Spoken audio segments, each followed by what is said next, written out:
नमस्कार, मैं रवीश कुमार। आज ही के दिन यानी 8 नवंबर 2016 को नोटबंदी हुई थी। आमतौर पर अपने हर बड़े काम के वार्षिक समारोह मनाने वाली सरकार लगता है नोटबंदी भूल गई है। आज के अखबारों में नोटबंदी जैसे महान फैसले को लेकर विज्ञापन नजर नहीं आए, मगर नोटबंदी के अगले साल बीजेपी ने काला धन विरोधी दिवस मनाया था। अचानक लिया गया यह फैसला इतना भयावह था कि लोगों के हाथ में जमा पूंजी उड़ गई। उनके दुख को कम करने के लिए प्रचार किया गया कि बड़े लोगों का काला धन नष्ट हो रहा है। गरीब और आम लोगों ने राहत की सांस ली कि उनका थोड़ा चला गया तो क्या हुआ, मगर अमीर लोगों का काला धन नष्ट हो रहा है। इस फैसले का बीजेपी को राजनीतिक लाभ मिला। 2017 के यूपी चुनाव में जबरदस्त सफलता मिली। नोटबंदी को लेकर जनता को जो तबाही झेलनी पड़ी, उसकी कथा जीत के जश्न में भुला दी गई। सरकार कभी नोटबंदी का जश्न क्यों नहीं मनाती है? मनाएगी तो बताना पड़ेगा कि यह फैसला क्यों लिया गया, नतीजा क्या निकला। भारत के इतिहास में नोटबंदी का फैसला अभी तक एक ऐसे रहस्य की तरह है जिसके बारे में किसी को साफ साफ पता नहीं है। यह सारी तस्वीरें नोटबंदी के समय की। कौन नहीं था जिसके सर पर यह फैसला पहाड़ के टुकड़े की तरह नहीं गिरा। नोटबंदी एक तरह की आर्थिक तालाबंदी थी। उस समय के अखबारों की रिपोर्टिंग निकाल कर देखिए, जनता की परेशानियों की खबरें कम थीं या पीछे के पन्नों पर थीं। नोटबंदी की महिमा वाले बयानों से हिंदी के अखबार भर दिए गए।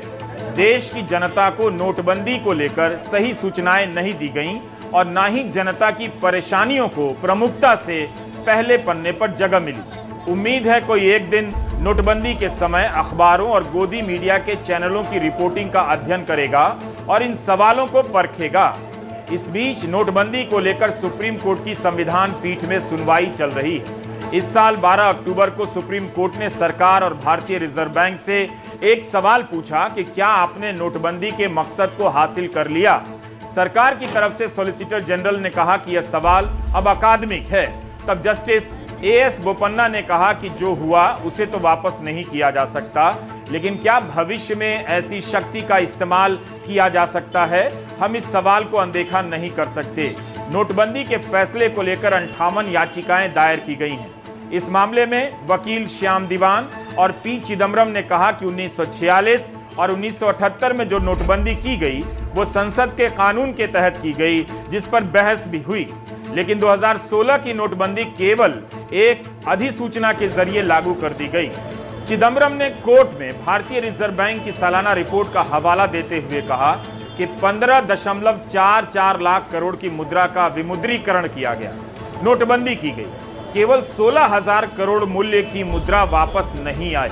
नोटबंदी के दौरान 0.0027% जाली नोट ही जब्त हुए।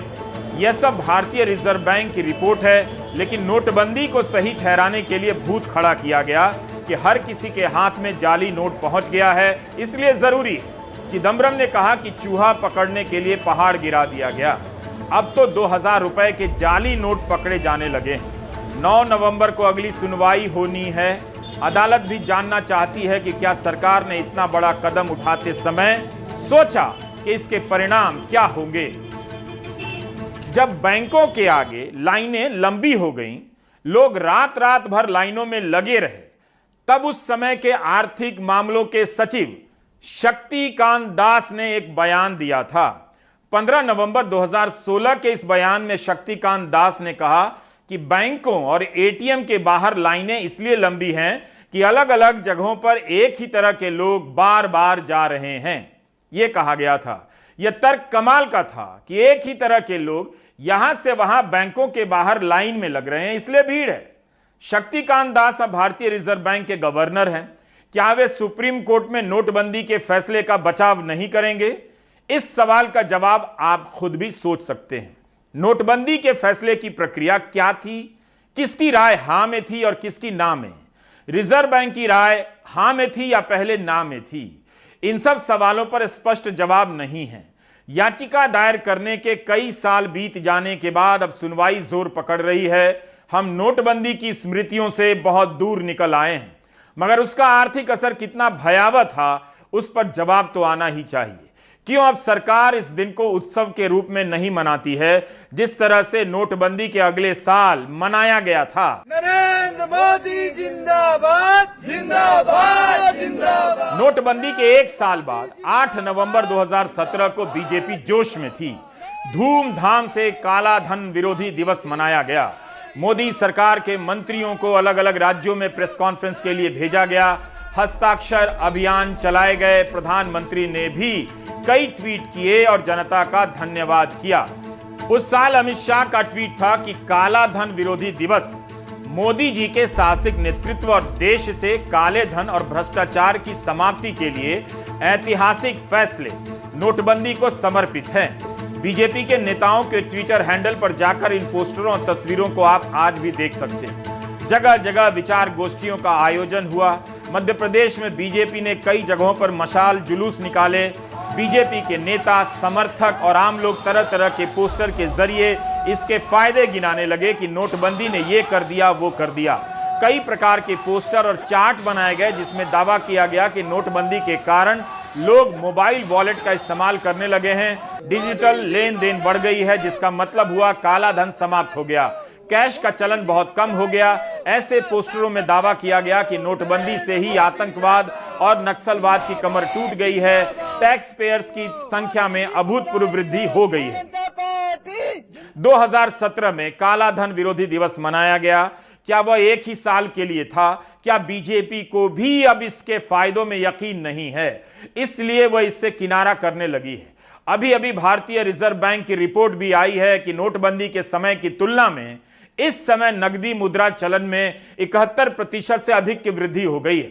मिंट की रिपोर्ट है कि 21 अक्टूबर 2022 को लोगों के हाथ में जो नकदी थी उसका मूल्य करीब 31 लाख करोड़ का था। रिजर्व बैंक के डेटा के अनुसार 4 नवंबर 2016 को 17.7 लाख करोड़ की नकदी चलन में थी। यह तब हुआ जब इसी के साथ साथ डिजिटल लेन देन की संख्या भी बहुत बढ़ी है। जाहिर है कैश को खत्म करने का नोटबंदी का मकसद फेल हो गया। नकदी मुद्रा के चलन को काला धन से जोड़ा गया। तो क्या अब माना जाए कि इस समय काला धन का चलन बढ़ गया है? 8 नवंबर 2016 को प्रधानमंत्री ने साफ साफ कहा था कि देश में कैश का अत्यधिक सर्कुलेशन का एक सीधा संबंध भ्रष्टाचार से है। क्या प्रधानमंत्री अब भी इसमें यकीन करते हैं? अगर करते हैं तो बताएं कि कैश का चलन नोटबंदी के समय से 71% कैसे बढ़ गया? इसका संबंध भ्रष्टाचार से है या नहीं? कांग्रेस सवाल पूछ रही है। आज देश की मुद्रा व्यवस्था का हाल यह है कि देश में कुल सिक्कों और नोटों की जो मूल्य है उसमें 500 और 1000 रुपया वाले नोटों का हिस्सा लगभग 80 से 90% तक पहुंच गया है। देश में कैश का अधिकतम सर्कुलेशन का एक सीधा संबंध भ्रष्टाचार से है। भ्रष्टाचार से अर्जित कैश का कारोबार महंगाई पर बड़ा असर पैदा करता है। इसकी मार गरीबों को झेलनी पड़ती है। 2022 में 2021 की तुलना में जो जम्मू कश्मीर में जो टेरर एक्टिविटीज के जो कैंप है, जो टेरर कैंप है, जो 2021 में 150 थे, वो 2021-22 में 150 से बढ़ के 225 हो गए। टेरर 150 से 225। फेक करेंसी 500 की फेक करेंसी में 102% इजाफा, 2000 के नोट में 55% इजाफा। करप्शन की रैंकिंग जो 79 थी, 79 थी 2016 में, वो 2021 में हो गई घट के 85। ब्लैक मनी 14 साल के हाईएस्ट अमाउंट है स्विस बैंकों में 30,500 करोड़ रुपया। और कैशलेस लैश कैश करते करते जो मनी इन सर्कुलेशन है आज इकोनॉमी में, उसमें 72% का इजाफा। और साथियों, एक पिंक कलर का 2000 का नोट था, आपको सबको याद होगा। आपसे मैं एक सवाल पूछता हूं और आपके माध्यम से समस्त देशवासियों को, पिछले 6 महीने में वो नोट किसी ने देखा? मैंने नहीं देखा और मुझे पक्का पता आपने भी नहीं देखा होगा। क्योंकि वो जो ब्लैक मनी रखने वाले जो लोग हैं, जिनको सरकार चाहती थी ब्लैक मनी रखे, उनके पास पहुंच गया वो, हमारे पास नहीं है। और उसका आंकड़ा भी लेके आया हूं, ये भी रिजर्व बैंक ऑफ इंडिया का आंकड़ा है। 2000 की डिनोमिनेशन के 214 करोड़ नोट है, 214 करोड़ नोट्स हैं 2000 की डिनोमिनेशन के, अर्थात 2000 की करेंसी में लगभग 4.28 लाख करोड़ रुपया है। कहां है?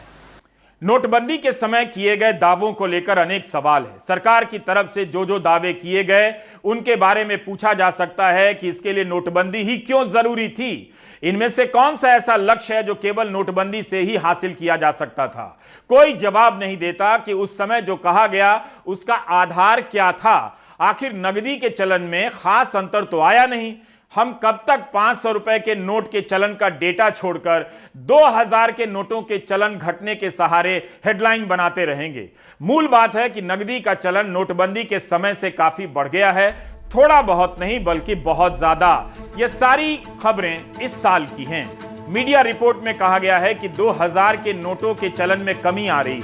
भारतीय रिजर्व बैंक ने अपनी सालाना रिपोर्ट में कहा है कि 31 मार्च 2022 तक जितने भी नोटों का मूल्य चलन में है उसका 87.1% हिस्सा 500 और 2000 के नोटों का है। यह भी 31 मार्च 2021 की तुलना में बढ़ गया है, तब 85.7% था। क्या यह बहुत बड़ी कमी है? रिजर्व बैंक की रिपोर्ट है कि 2020 में कुल नोटों की मूल्य में 500 के नोटों का चलन 60.8% था, जो 2022 में बढ़कर 73.3% हो गया। आपने अभी सुना कि प्रधानमंत्री ने कहा कि देश में कुल सिक्कों और नोटों के मूल्य में 500 और 1000 रुपए वाले नोटों का हिस्सा लगभग 80 से 90% तक पहुंच गया है। देश में कैश का अत्यधिक सर्कुलेशन का एक सीधा संबंध भ्रष्टाचार से है। तो अब क्या फर्क आया है? अब भी तो उतना ही चलन में है जितना पहले था। बड़े नोटों की हिस्सेदारी करीब करीब उतनी ही है। किसी को पता नहीं था कि नोटबंदी आने वाली है। नोटबंदी लागू होते ही वह समय तमाम अफवाहों से भर गया। कहा गया कि अमीरों के बिस्तर में दबे हुए नोट गायब हो रहे हैं, तो अफवाहें उड़ने लगी कि गरीब लाइन में लगा ही रह गया, अमीरों ने अपने नोट आसानी से बदल लिए। सरकार ही नहीं, इसकी सच्चाई को लेकर समाज भी चुप हो गया।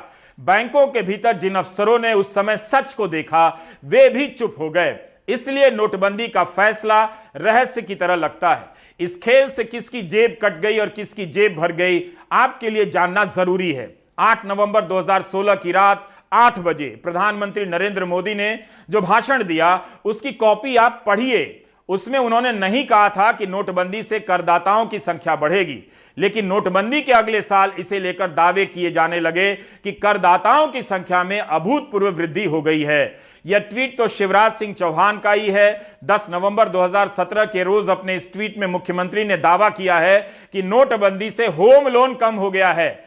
असल में किसी को पता नहीं था कि यह क्या फैसला है, इसका बचाव कैसे करना है, तो जिसे जो मन आ रहा था उससे जोड़कर नोटबंदी के फायदे बताने लगा। अगर नोटबंदी से होम लोन सस्ता होता है तो इस समय होम लोन महंगा हो रहा है। क्या शिवराज सिंह चौहान प्रधानमंत्री से मांग करेंगे कि जनता को महंगे होम लोन से राहत देने के लिए फिर से नोटबंदी थोप दी जाए? जो नहीं कहा गया उसका भी दावा किया गया ताकि नोटबंदी को महान बताया जा सके। अब तो कोई नाम भी नहीं लेता। प्रधानमंत्री ने अपने भाषण में आतंकवाद, काला धन, जाली नोटों का जिक्र किया था। यह हिस्सा सुना रहा हूं ताकि आपकी नजर में यह बात रहे कि प्रधानमंत्री ने कौन कौन से मुख्य लक्ष्यों को सामने रखा। आज मध्यरात्रि यानी 8 नवंबर 2016 की रात्रि को 12 बजे से वर्तमान में जारी 500 रुपए और 1000 रुपए के करेंसी नोट लीगल टेंडर नहीं रहेंगे, यानी ये मुद्राएं कानूनन अमान्य होगी। 500 और 1000 रुपये के पुरानी नोटों के जरिए लेन देन की व्यवस्था आज मध्यरात्रि से उपलब्ध नहीं होगी। भ्रष्टाचार, काले धन और जाली नोट के कारोबार में लिप्त देश विरोधी और समाज विरोधी तत्वों के पास मौजूद 500 रुपये, 1000 रुपये के पुराने नोट अब केवल कागज के एक टुकड़े के समान रह जाएंगे। ऐसे नागरिक जो संपत्ति मेहनत और ईमानदारी से कमा रहे हैं, उनके हितों की और उनके हक की पूरी रक्षा की जाएगी। ध्यान रहे कि 100 रुपये, 50 रुपये, 20 रुपये, 10 रुपये, 5 रुपये, 2 रुपये और 1 रुपया का नोट और सभी सिक्के नियमित है और लेन देन के लिए उपयोग हो सकते हैं, उस पर कोई रोक नहीं है। हमारे यह कदम देश में भ्रष्टाचार, काला धन एवं जाली नोट के खिलाफ हम जो लड़ाई लड़ रहे हैं, सामान्य नागरिक जो लड़ाई लड़ रहा है, उसको इससे ताकत मिलने वाली है। 8 नवंबर को यही बताया गया कि नोटबंदी का मकसद है काला धन समाप्त करना, भ्रष्टाचार मिटाना और जाली नोटों का चलन खत्म करना। उस समय भी जाली नोटों के प्रतिशत को चुनौती दी गई कि क्या इतने नोट जाली हैं जिसका भूत खड़ा किया गया, और जाली नोट तो अब भी पकड़े जा रहे हैं। इसकी रिपोर्ट तो समय समय पर आती ही रहती है। यह खबर इसी 4 अक्टूबर की है, हिंदुस्तान अखबार में छपी है। गुजरात के सूरत में मुंबई और गुजरात पुलिस ने 317 करोड़ रुपए के जाली नोट बरामद किए। इस रकम में 67 करोड़ रुपए के चलन से बाहर हो चुके 500 और 1000 रुपए के नोट भी थे। आरोपियों ने काले धन को सफेद करने के लिए ट्रस्ट, कंपनी और आयोग के नाम पर लोगों से ठगी की। पुलिस ने इन जाली नोटों को छापने वाले प्रिंटर को पकड़ने के लिए 2 टीमें भी गठित की हैं। ये खबरें छपी हैं। जाली नोट अभी भी पकड़े जा रहे हैं। इसी साल मई में भारतीय रिजर्व बैंक की रिपोर्ट आई कि 500 के जाली नोटों की संख्या में 102% की वृद्धि हुई है। 2000 के जाली नोटों की संख्या में 55% की वृद्धि हुई है। जाली नोटों के बाद भ्रष्टाचार पर आते हैं। अगर नोटबंदी से भ्रष्टाचार खत्म हुआ होता तो इसके 5 साल बाद आजादी के 75वीं सालगिरह पर प्रधानमंत्री को भ्रष्टाचार से लड़ने का आह्वान नहीं करना पड़ता। प्रधानमंत्री ने देश को नहीं बताया कि नोटबंदी अगर भ्रष्टाचार के खिलाफ निर्णायक लड़ाई थी तो उसका नतीजा क्या निकला। क्यों उन्हें इस साल 15 अगस्त के दिन कहना पड़ा कि भारत की 2 बड़ी चुनौतियां हैं जिसमें से भ्रष्टाचार एक है। कहते हैं कि भ्रष्टाचार देश को दीमक की तरह खा रहा है, लेकिन क्या उन्हें याद नहीं कि इस दीमक को तो नोटबंदी से ही मिट जाना था। प्रधानमंत्री 15 अगस्त के भाषण में कहते हैं कि भ्रष्टाचार के खिलाफ हम एक निर्णायक कालखंड में कदम रख रहे हैं। शब्दों पर गौर कीजिए। क्या प्रधानमंत्री को याद नहीं कि नोटबंदी को भी उन्होंने निर्णायक लड़ाई कहा था? तो फिर क्या हुआ? हम इस 15 अगस्त और 8 नवंबर 2016 के भाषणों का छोटा सा अंश दिखा रहे हैं ताकि आपको पता चले कि भ्रष्टाचार तो नहीं मिटा, भाषण भी नहीं बदला है। भाइयों बहनों, अब भ्रष्टाचार के खिलाफ मैं साफ देख रहा हूं कि हम एक निर्णायक कालखंड में कदम रख रहे हैं। बड़े बड़े चमरबंदी भी बच नहीं पाएंगे। इस मिजाज के साथ भ्रष्टाचार के खिलाफ एक निर्णायक कालखंड में अब हिंदुस्तान कदम रख रहा है। और मैं लाल किले की प्राचीर से बड़ी जिम्मेवारी के साथ कह रहा हूं। और इसलिए भाइयों बहनों, भ्रष्टाचार दीमक की तरह देश को खोखला कर रहा है। मुझे इसके खिलाफ लड़ाई लड़नी है, लड़ाई को तेज करना है, निर्णायक मोड़ पे लेकर के ही जाना है।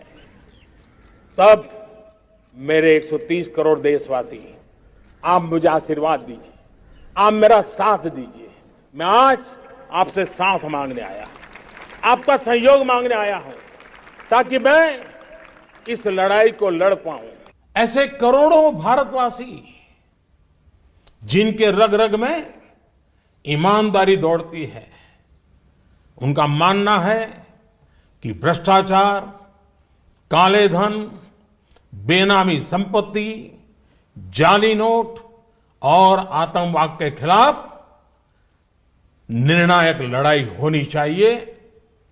अतः भ्रष्टाचार, काला धन, जाली नोट और आतंकवाद के खिलाफ जंग में हम लोग थोड़ी सी कठिनाई, वह भी कुछ दिनों के लिए, तो झेल ही सकते हैं। मेरा पूरा विश्वास है कि देश का प्रत्येक नागरिक भ्रष्टाचार के खिलाफ शुचिता के इस महायज्ञ में एकजुट होकर के, मिल करके खड़ा होगा। भ्रष्टाचार से लड़ाई के नाम पर आम लोगों पर यह फैसला थोपा गया। आम लोगों को लाइन में लगा दिया गया, उनकी जमा पूंजी नष्ट हो गई। महिलाओं के पास जो अपने पैसे थे वो पुरुषों ने ले लिए और नष्ट भी हो गए। सदमे से कितने लोगों की जानें चली गईं। भ्रष्टाचार की रिपोर्टिंग विपक्षी राज्यों में ही होती है। जांच एजेंसियां विपक्षी राज्यों में ही सक्रिय नजर आती हैं। ऐसा लगता है कि बीजेपी शासित राज्यों में भ्रष्टाचार वाकई मिट गया है, वहां ईमानदारी की गंगा बहने लगी है, वहां की राजनीति और चुनावों से धन बल का प्रकोप मिट गया है। बस विपक्षी राज्यों में दूर करना बाकी रह गया है। ट्रांसपेरेंसी इंटरनेशनल का डेटा कहता है कि भ्रष्टाचार की धारणा को लेकर भारत की रैंकिंग खराब ही हो रही है। 2016 में भारत 79वें स्थान पर था। 2021 में यानी नोटबंदी के 5 साल बाद भारत का स्थान 85वां हो गया। सरकार इस डेटा को स्वीकार नहीं करती है, लेकिन जब स्वच्छता को लेकर शहरों की रैंकिंग बना दी गई है, राज्यों के सतत विकास लक्ष्य एसडीजी की रैंकिंग बना दी गई है, तब फिर भ्रष्टाचार की धारणा को लेकर कोई रैंकिंग का सिस्टम क्यों नहीं बनाया गया?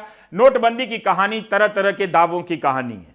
एक फैसले को सही और महान बताने के लिए उस समय कुछ भी दावे किए जा रहे थे। 24 जुलाई 2018 के फाइनेंशियल एक्सप्रेस से लेकर बिजनेस स्टैंडर्ड सहित कई जगहों पर यह खबर छपी। मोदी सरकार के मंत्री पीयूष गोयल दावा कर रहे हैं कि स्विस बैंक में भारतीयों का जमा पैसा घट गया है। मोदी सरकार के दौर में 80% कम हो गया है। पीयूष गोयल यह बात सदन में कह रहे हैं। स्विस बैंक में काला धन है, कितना है ना इसका पता चला, ना वहां से कोई वापस आया। लेकिन उन्होंने कह दिया कि स्विस बैंक में जमा हर पैसा काला धन नहीं है। यह बयान अरुण जेटली का भी है। लेकिन 2014 के पहले तो इस तरह से बात नहीं कही जाती थी। हमने पीयूष गोयल के बयान का यह हिस्सा इसलिए भी दिखाया कि हम बता सकें कि इन मामलों में कैसे कैसे बयान दिए जा रहे थे। उस समय तो आपको लगता होगा कि वाह क्या बात है, कमाल हो रहा है, जैसे पहले कभी नहीं हुआ। 24 जुलाई 2018 के बयान के ठीक 7 दिन पहले वित्त राज्य मंत्री शिव प्रसाद शुक्ला लोकसभा में क्या जवाब देते हैं वो भी जानिए। अभी आपने देखा कि 24 जुलाई 2018 के फाइनेंशियल एक्सप्रेस में पीयूष गोयल का बयान छपा है कि मोदी राज में स्विस बैंक में भारतीयों का जमा पैसा 80% कम हुआ है। लेकिन उसी साल और इस बयान के ठीक 7 दिन पहले वित्त राज्य मंत्री शिव प्रसाद शुक्ला लोकसभा में एक जवाब देते हैं। यह उसी जवाब की कॉपी है। 15 सांसदों ने सरकार से पूछा कि क्या 2016 में स्विस बैंक में भारतीयों के जमा पैसे में 45% की कमी आई है? तब वित्त राज्य मंत्री कहते हैं कि भारत सरकार के पास ऐसी कोई जानकारी नहीं है। वित्त राज्य मंत्री मीडिया रिपोर्ट का हवाला देते हुए बताते हैं किस साल कितना पैसा जमा हुआ था। लेकिन एक हफ्ते बाद कार्यकारी वित्त मंत्री के रूप में पीयूष गोयल कहते हैं, पूरी जानकारी देते हैं कि 80% की कमी आ गई। उनके पास कहां से आई ये जानकारी जो उनके राज्य मंत्री के पास नहीं थी? इसी साल 26 जुलाई को लोकसभा में सांसद विंसेंट पाला ने सवाल किया कि पिछले 10 वर्षों में स्विस बैंक में कितना काला धन जमा हुआ, तो सरकार जवाब देती है कोई जानकारी नहीं है। लेकिन आपको चुनावों में कितनी बार बताया गया कि स्विस बैंक में काला धन जमा है? क्या यह जानकारी तब नहीं थी, या झूठ बोलकर जनता को भरमाने के लिए स्विस बैंक में काला धन का भूत खड़ा किया गया? उस समय नोटबंदी को ऐसा मास्टर स्ट्रोक बताया गया कि लोगों को लगा कि कोई कमाल का फैसला है, सवाल मत करो, यह हमारी समझ से बाहर का कदम है। जैसा जैसा कहा गया लोग वैसा वैसा करते रहे। Violence and hatred. नोटबंदी के अगले ही दिन 9 नवंबर को राहुल गांधी ने ट्वीट कर दिया कि मिस्टर मोदी ने एक बार फिर साबित कर दिया कि आम लोगों, किसानों और छोटे दुकानदारों, गृहिणियों की कितनी कम परवाह करते हैं। आम लोगों को अराजकता में झोंक दिया, जबकि काला धन के असली खिलाड़ी अपने धन को सोना, चांदी और मकानों में लगाकर विदेशों में बैठे होंगे। शानदार मिस्टर मोदी, ये उनका ट्वीट था। राहुल गांधी नोटबंदी की आलोचना में सड़क पर उतर गए, बैंकों के बाहर कतारों में लगे लोगों से मिलने लगे। 9 नवंबर 2016 को राहुल ने एक सवाल पूछा कि 1000 का नोट हटाकर 2000 का नोट लाने से काले धन का संग्रह मुश्किल कैसे हो गया। राहुल के सवाल सटीक थे, मगर उनकी विश्वसनीयता उस वक्त इतनी कमजोर थी कि उन्हें ट्रोल किया जाने लगा। जनता ने राहुल के सवालों को ही ठुकरा दिया और मोदी पर विश्वास किया। 8 नवंबर 2018 को कांग्रेस ने विश्वासघात दिवस के रूप में मनाया था। राहुल इन दिनों पदयात्रा पर हैं। उनकी पदयात्रा के 62 दिन हो गए हैं। राहुल ने केरल, तमिलनाडु, कर्नाटक, तेलंगाना की यात्रा पूरी कर ली है। अब वे महाराष्ट्र में हैं। जब भी 8 नवंबर का दिन आता है, राहुल गांधी का ट्वीट भी आता है। वे नोटबंदी को लेकर अपनी आलोचना पर अब भी कायम हैं। आज राहुल गांधी ने ट्वीट किया कि काला धन नहीं आया, बस गरीबी आई। इकोनॉमी कैशलेस नहीं, कमजोर हुई है। राजा ने नोटबंदी में 50 दिन का झांसा देकर अर्थव्यवस्था का डिमोलिशन कर दिया। आपको याद होगा, नोटबंदी के समय प्रधानमंत्री ने देश से 50 दिन का समय मांगा था, लेकिन अब नहीं बताते कि यह फैसला क्यों लिया गया। आज राहुल गांधी ने अपने पुराने बयानों का वीडियो ट्वीट किया है कि तब और उस वक्त उन्होंने क्या क्या कहा था। प्रधानमंत्री आए, नोटबंदी की, आपको कहा काले धन के खिलाफ लड़ाई है, पूरा देश बैंक के सामने खड़ा था। This step has resulted in a massive inconvenience to large numbers of poor people. काले धन के खिलाफ कुछ नहीं हुआ। नोटबंदी कोई गलती नहीं थी, नोटबंदी आपके ऊपर आक्रमण था। नरेंद्र मोदी जी ने देश की जनता का पैसा लेकर सीधा हिंदुस्तान के सबसे बड़े क्रोनी कैपिटलिस्ट के जेब में डाला। The intention was to help the most corrupt people in this land change their money from black to white. करोड़ों लोगों का रोजगार नष्ट कर दिया। नोटबंदी करके देश की इकोनॉमी की धज्जियां उड़ा दी। The way scheme of monetization has been implemented will hurt agricultural growth in our country, will hurt small industry, and my own feeling is GDP of the country can decline by about 2 percentage point as a result of what has been done. इन्होंने 2 हिंदुस्तान बनाने के लिए किया है, एक अमीरों का हिंदुस्तान और दूसरा हिंदुस्तान जिसमें लाखों करोड़ लोग रहते हैं, गरीबी में रहते हैं।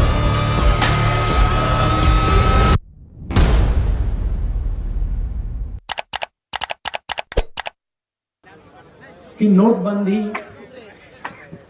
काले धन को मिटाने के लिए नहीं की गई।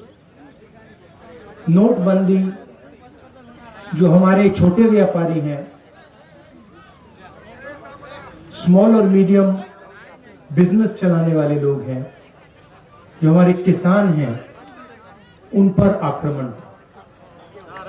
और उसका नतीजा आज तक हिंदुस्तान के हर गरीब को दिख रहा है। नोटबंदी के बाद उन्होंने गलत जीएसटी लागू की और इन 2 पॉलिसीज में जो हिंदुस्तान की रीढ़ की हड्डी है, जो इस देश को रोजगार दिलवाती है, किसान, छोटे बिजनेस वाले, छोटे दुकानदार, इन सब को नष्ट कर दिया, खत्म कर दिया। इसी तरह का वीडियो सरकार भी ट्वीट कर सकती थी, नोटबंदी का फायदा बताते हुए और तमाम सवालों के जवाब देते हुए। अब तो 50 दिन भी बीत गए हैं, न जाने कितने 50 दिन बीत चुके हैं। मैंने सिर्फ देश से 50 दिन मांगे हैं, 50 दिन। 30 दिसंबर तक मुझे मौका दीजिए मेरे भाइयों बहनों। अगर 30 दिसंबर के बाद कोई मेरी कमी रह जाए, कोई मेरी गलती निकल जाए, कोई मेरा गलत इरादा निकल जाए, आप जिस चौराहे में मुझे खड़ा करेंगे, मैं खड़ा होकर के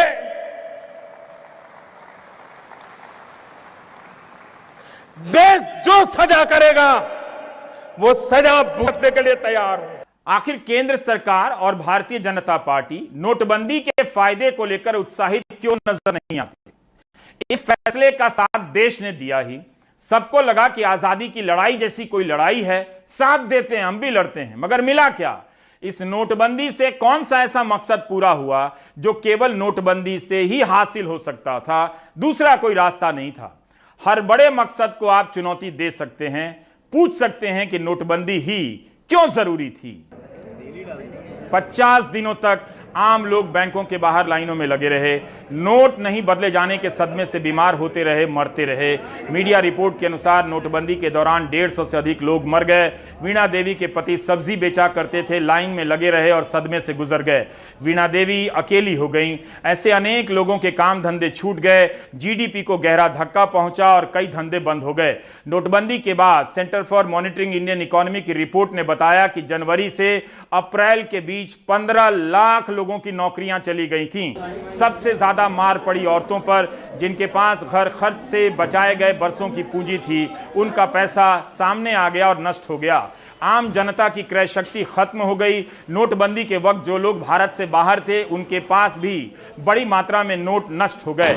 सरकार ने कुछ दिनों के लिए रिजर्व बैंक में पैसा बदलवाने की योजना बनाई, लेकिन वहां एनआरआई से ज्यादा आम लोग पहुंच गए।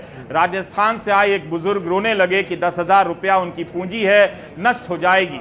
इस तरह कई लोगों का पैसा बर्बाद हो गया। लोगों के पास खाने तक के पैसे नहीं बचे। कोई रो रहा है क्या? अकेली कांग्रेस रो रही है? ये परिवार रो रहा है? क्यों? उनका 4 पीढ़ी का जमा कराया चला गया, इसलिए रो रहे हैं। आंसू नहीं सूख रहे। अरे जवान जोध बेटा मर जाता है तो भी बूढ़ा बाप साल भर में संभल जाता है। इनका कितना लूट गया होगा कि 2-3 साल के बाद भी अभी संभल नहीं पा रहे हैं। सारे सवाल प्रधानमंत्री की चुनावी सफलता की आड़ में पीछे धकेल दिए जाते हैं। शायद हम इस दौर में कभी न जान पाएं कि इसके पीछे किस तरह की मंशा थी जो जनता के सामने रखी गई। उसका क्या हुआ, उसका हाल आप देख भी रहे हैं। कम से कम यही सवाल पूछा जा सकता है कि नोटबंदी के अगले साल प्रधानमंत्री ने 7 नवंबर 2017 को 14 ट्वीट किए। ट्वीट के साथ नोटबंदी के फायदे बताने वाले कोई ना कोई पोस्टर हुआ करता था। जब इतना फायदा ही हुआ था तो इस साल क्यों भुला दिया गया?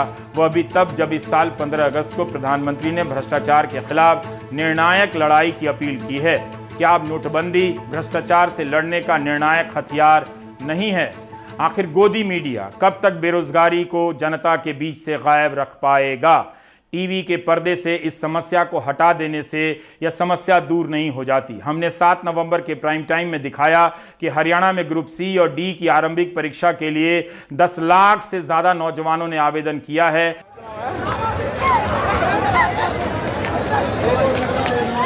बसों के भीतर और ऊपर छत पर सवार किसी तरह परीक्षा केंद्रों तक पहुंच सके। छात्रों की इन तस्वीरों को देखकर आप समझ सकते हैं कि बेरोजगारी का आलम क्या है।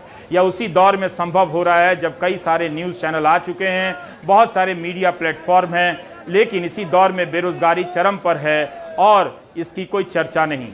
Centre for monitoring Indian economy का नया आंकड़ा आ गया है। 5 नवंबर 2020 को गांवों में बेरोजगारी की दर बढ़कर 7.79% हो गई है। यह बहुत ज़्यादा है। शहरों में 7.93% हो गई है। अक्टूबर महीने के 5 तारीख की तुलना में इस आंकड़े को देखें तो एक महीने में बेरोजगारी की दर बढ़ी ही है। अप्रैल और मई 2020 में बेरोजगारी की दर के बराबर इस समय बेरोजगारी की दर हो चुकी है। यह सवाल कौन करेगा? जो नहीं करता है उन चैनलों के पत्रकारों का हर तरफ स्वागत है। यह भी एक तरह से बायस है, पूर्वाग्रह है। सरकार से सवाल ही ना पूछो। हिमाचल में बहुत से पत्रकार दिल्ली से गए हैं। आप उनका कवरेज देख सकते हैं कि कौन पत्रकार बेरोजगारी और महंगाई को लेकर सवाल पूछ रहा है। मूल मुद्दे पर कोई बात नहीं कर रहा होगा। माहौल दिखाने के नाम पर इन सवालों को गायब कर दिया जाएगा। इसी संदर्भ में बताना चाहता हूं कि केरल में एक घटना हुई है। राज्यपाल आरिफ मोहम्मद खान ने अपने प्रेस कॉन्फ्रेंस से 2 पत्रकारों को निकाल दिया है। केराली टीवी और मीडिया वन के पत्रकार को बाहर कर दिया गया। राज्यपाल कोची में प्रेस कॉन्फ्रेंस कर रहे थे। I won't talk to anybody from Kerala. If any camera is there, I will walk away. राज्यपाल आरिफ मोहम्मद खान ने मीडिया वन के पत्रकार से कहा कि शाहबानो केस में उनका जो स्टैंड था उसका बदला ले रहे हैं, उनके खिलाफ अभियान चला रहे हैं। पूरा गोदी मीडिया विपक्ष के खिलाफ अभियान चला रहा है। सुप्रीम कोर्ट तक ने कहा कि मीडिया में जो डिबेट हो रहा है उससे नफरत फैल रही है। क्या राज्यपाल आरिफ मोहम्मद खान इन चैनलों पर जाना बंद कर देंगे? क्या राज्यपाल आरिफ मोहम्मद खान सवाल करना चाहेंगे कि गोदी मीडिया